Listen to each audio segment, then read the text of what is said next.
شكرا مريم عمر، وكمان شكرا للبنت الكيوت التانية. ولو عايزين تبقوا شباب اكتبوا لي تعليقات حلوة تحت وهطلعها ان شاء الله. هاي جايز، عاملين ايه؟ دلوقتي رجعت لكم بالجزء التاني من القصة بتاعت العنصرية بلعبة ماي بلاي هوم بلس. فمش لايك الجيم كده بتاعكم، تعملوا سبسكرايب في القناة وتفعلوا الجرس على الكل واكتبوا لي تعليقات حلوة تحت، لاني بحب اقرا تعليقاتكم. وشكرا للناس الجميلة اللي كتبت لي التعليقات الحلوة دي. ويلا بينا نبدأ. ايه الاخبار يا دكتورة؟ بنتك حد طعنها جامد. هي اللي طعنت نفسها بنفسها؟ ازاي يعني؟ دي طفلة صغيرة، وايه اللي حصل؟ يوه، كان نفسي تموت. عيب. ايه ده؟ اول مرة اشوف اب بيتكلم بالطريقة دي ومبسوط ان بنته تعبانة. برضو لو سمحت، دي طفلة صغيرة المفروض تزعل عليها. هو ايه اللي حصل؟ دي كده يا دكتورة مش عايز يتكلم معاها ويعمل معاها اي حاجة عشان خاطر هي سمرة. يوه، الاسرار دي تبقى في البيت بس. لا، لازم الدكتورة تعرف. طب ما انا سمرة وكبيرة واهلي حبوني من كل قلبهم وصرفوا عليا كل فلوسهم عشان خاطر اتعلم واوصل للمكان اللي انا واقفه فيه ده.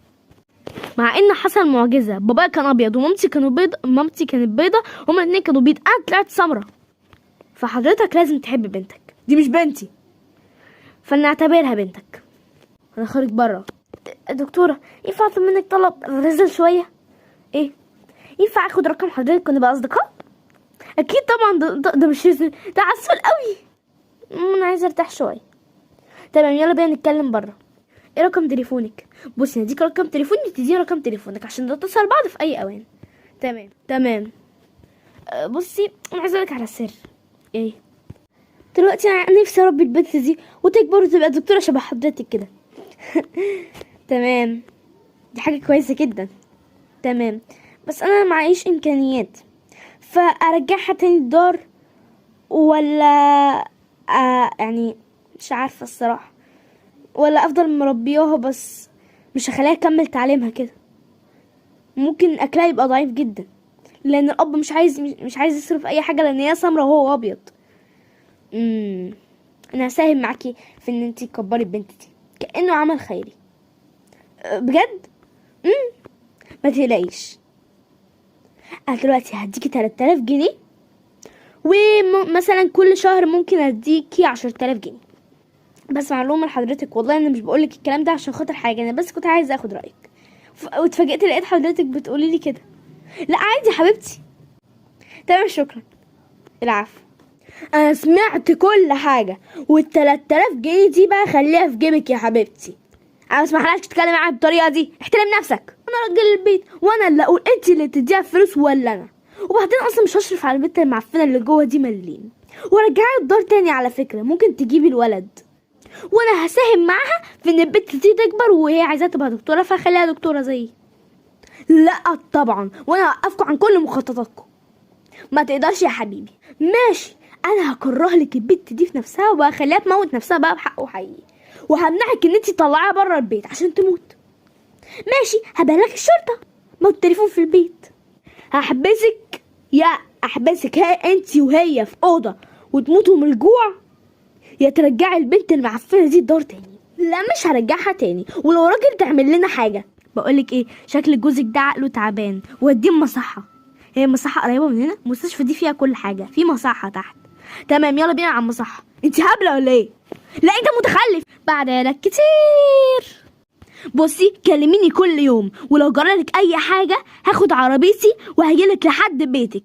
تمام، واحنا الاتنين ضدك، 2 ضد 1. انتوا محسسيني ان انتوا ضد واحد غريب مثلا عبيط لا، انتوا جنب واحد صعب جدا توقفوه عن اللي في دماغه، ولما حاجه بتخش في دماغي ما بتخرجش. طب يلا بقى على البيت، يعني الحاجات اللي لما بتخش في دماغي ما بتخرجش. في المساء.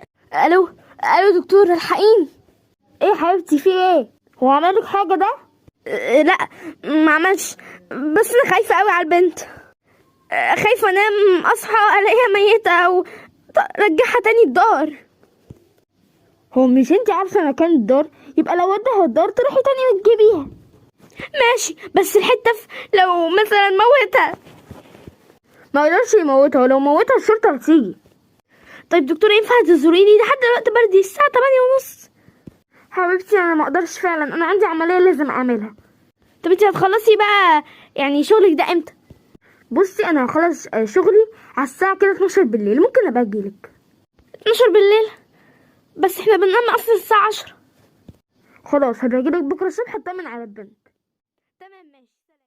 في نفس الليلة، انا اسفة اني دخلت. تعالي هنا. نعم. عايز اقولك على حاجة.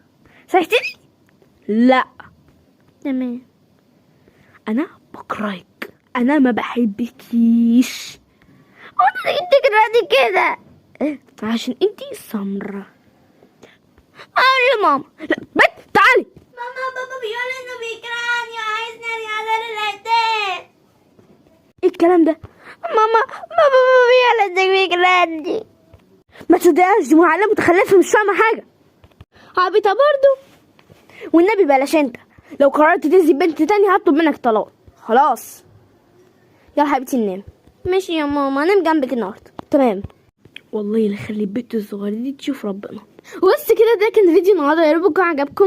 وكمان ده الجزء التاني عشان تكون اول ناس تتفرج على الجزء التالت. ما تنسوش تشتركوا في القناه وتفعلوا الجرس عليكم عشان تكون اول ناس تتفرج على الجزء التالت. وكمان شكرا تاني مره لاجمل الناس اللي كتبت لي تعليقات حلوه تحت. شكرا مريم عمر، وشكرا للبنت التانية. ولو عايزين تبقوا شبههم واطلع اسمكم في الفيديوهات الجايه، اكتبوا لي تعليقات حلوه تحت وان شاء الله هطلعها وهقول اسمكم كمان.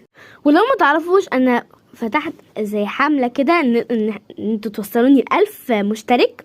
فيلا كله يعمل اشتراك في القناه ويفعل الجرس على الكل، يكتب لي تعليق حلو تحت ويقول لي ان هو خلاص بقى من العيله، وان هو حط اشتراك في القناه، وان هو عايزني اوصل ل 1000 مشترك ان شاء الله.